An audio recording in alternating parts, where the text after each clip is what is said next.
Hello అండి. యూఎస్లో long trips అంటే మనం బయట అన్ని ఫుడ్స్ తినలేం కాబట్టి నేను కొన్ని బేసిక్ స్నాక్స్ అయితే క్యారీ చేస్తున్నాను. దానికోసం ఇలా రెడీమేడ్ పాప్కార్న్ ప్యాకెట్ తీసుకొని ఓవెన్లో హీట్ చేసుకొని పాప్కార్న్ అయితే రెడీ చేసేసుకున్నాను.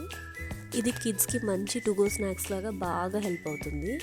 At least better than chips. ఇంకా ఇదే కాకుండా నట్స్ కొన్ని తీసుకున్నాను. బనానాస్, ఆరెంజెస్ క్యారీ చేశాను. ఇలాంటి జిప్లాక్స్ తీసుకొని నేను అన్నీ ప్యాక్ చేసేసుకున్నాను. మఖానాని లైట్గా ఉప్పు, పసుపు, కారం వేసి రోస్ట్ చేసుకొని అది కూడా ప్యాక్ చేసుకున్నాను. ఇంకా కావాలంటే మీరు బ్లూబెర్రీస్, స్ట్రాబెర్రీస్ అలాంటి ఫ్రూట్స్ని కూడా క్యారీ చేయొచ్చు. నేను నాకు అవైలబుల్ ఉన్న వాటిని మాత్రం తీసుకెళ్తున్నాను. దీనివల్ల కిడ్స్తో ట్రావెల్ చేసే వాళ్ళకి చాలా టైం సేవ్ అవుతుంది. లాంగ్ ట్రిప్స్కి అయితే చాలా చాలా యూస్ఫుల్గా ఉంటుంది. ఈ వీడియో మీకు నచ్చితే లైక్ చేయండి, షేర్ చేయండి, సబ్స్క్రైబ్ చేసుకోండి. Thank you for watching.